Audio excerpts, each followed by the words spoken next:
Bonjour à toutes et à tous et bienvenue sur cette nouvelle vidéo. Alors cette vidéo est adaptée vraiment aux joueurs débutants, aux joueurs qui découvrent le jeu. Je n'ai pas malheureusement devant moi suffisamment de temps pour faire une vidéo un petit peu plus poussée, donc il faudra attendre un petit peu. En tout cas, je vous souhaite la bienvenue sur cette vidéo-ci et j'espère quand même que vous prendrez du plaisir, pour ceux qui sont un petit peu plus avancés, à revoir ces petites bases qui sont extrêmement importantes.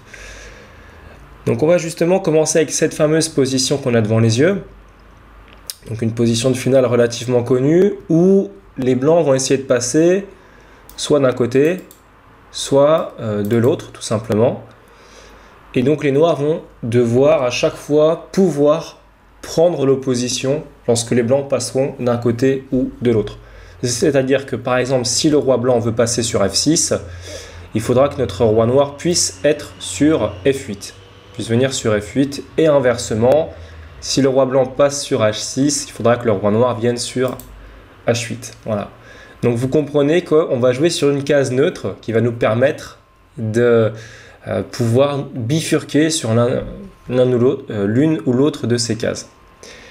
Alors c'est parti, on va voir ce qui se passe par exemple sur roi F5 ici. Donc toujours reculer face au pion, case neutre, qui me permettra d'aller ici ou là. En l'occurrence, on voit bien que c'est sur F8 qu'il va falloir se diriger. Donc roi G8, et maintenant que le roi blanc peut avancer, c'est ce qu'il fait, il avance. Et on met le roi en face avec une idée toute simple, c'est que si jamais le pion est poussé sur la 7e sur échec, pardon, donc c'est nul pour la raison du pat après roi G8. Si on fait tout simplement roi G6, c'est pat. Le roi noir n'a simplement plus de case de jeu. Ok, donc qu'est-ce qui se passe maintenant si au lieu de faire ça, on revient, je vais envie de dire sur G5 et on essaie de tourner un petit peu autour du pot? Eh bien tout simplement les noirs reviennent sur G7, on retrouve la position initiale. Et si maintenant les blancs tentent de passer par H6 en faisant roi H5, eh bien tout simplement roi G8 encore une fois, et après roi H6, roi H8, et on constate donc que cette opposition fonctionne bien, parce que si poussé il y a encore une fois, alors ça serait poussé sur la 7e rangée avec échec, et donc ça serait nul. Voilà donc pour cette première position. On va maintenant passer à la deuxième position, donc qui va faire appel finalement à ce qu'on appelle le pion passé éloigné. Ça veut dire que ce pion-là n'a pas de pion noir en face de lui, donc il est passé et il est éloigné parce qu'il est loin des autres pions. Il est situé sur l'aile dame, alors que les autres pions sont situés sur l'aile roi. Donc comment est-ce qu'on va exploiter ça? Eh bien c'est assez simple, on va menacer de passer à gauche et puis au dernier moment on va aller à droite. Donc explication, roi D2, donc les deux joueurs vont essayer d'aller le plus vite possible par ici, d'accord? Donc roi D6, roi C3 et roi C5.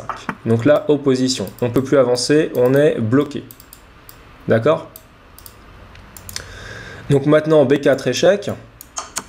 Donc roi B5, le roi se met en face du pion et on va monter avec cette espèce de petite manœuvre toujours de faire pousser du pion échec, on met le roi en dessous du pion et après on passe à côté de lui.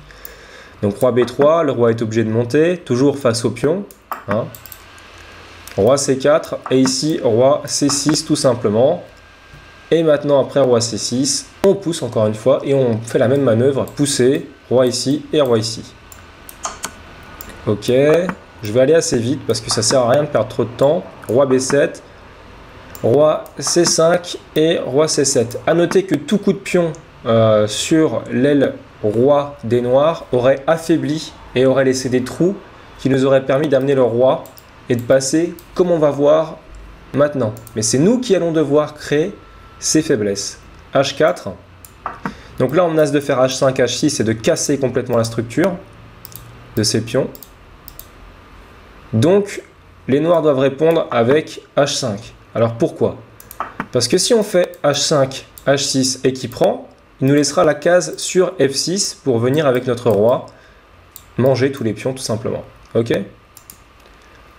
Donc H5, ici G3 pour soutenir le pion tout simplement, empêcher des déviations peut-être aussi.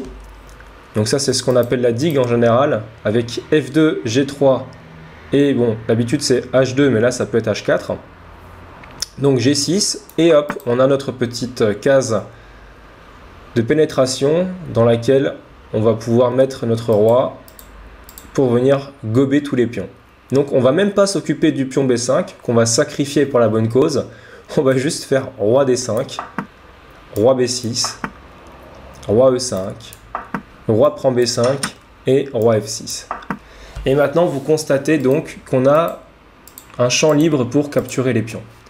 Le roi noir ne viendra pas à temps. Roi C5, roi prend F7, roi D5, roi prend G6, roi E4 et roi prend H5. Et maintenant on a suffisamment de pions pour gagner facilement cette partie. On va passer à la troisième position qui est celle-ci. Et à première vue, j'aimerais juste que vous me dites quelque chose, que vous me disiez quelque chose. C'est, à votre avis, quel sera le résultat de cette partie puisqu'on a un pion passé éloigné sur B4 et qu'on a aussi donc deux pions qui se battent en duel sur H3 et H4. Donc si on réfléchit un petit peu, qu'est-ce que ça va donner comme résultat?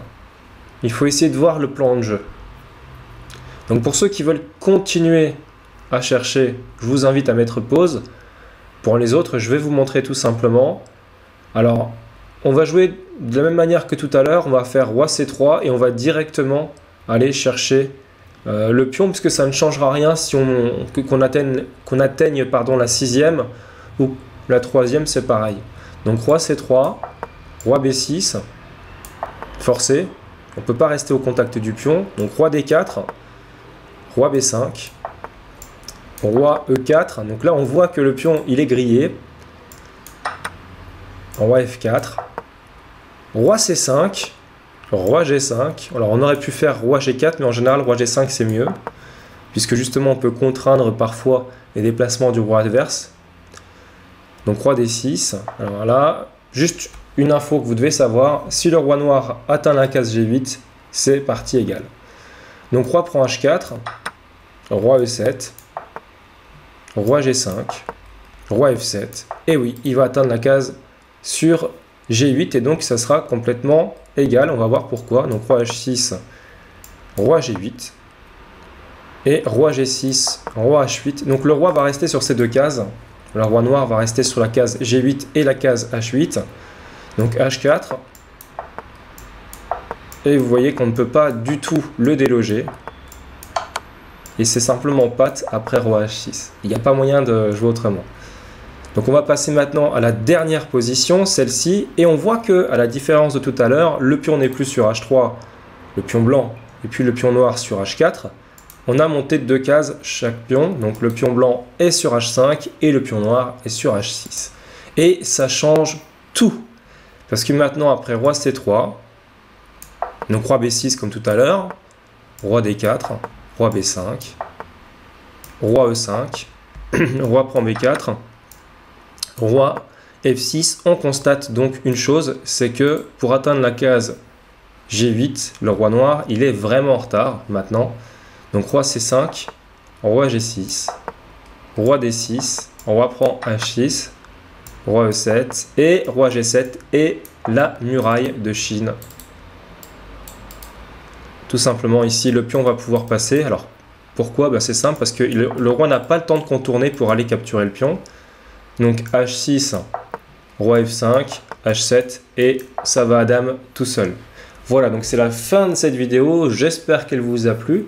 Si c'est le cas, n'hésitez pas à laisser un commentaire et un petit pouce, mais du bon côté s'il vous plaît. Quant à moi, je vous dis à très bientôt pour de nouvelles vidéos. Portez-vous bien.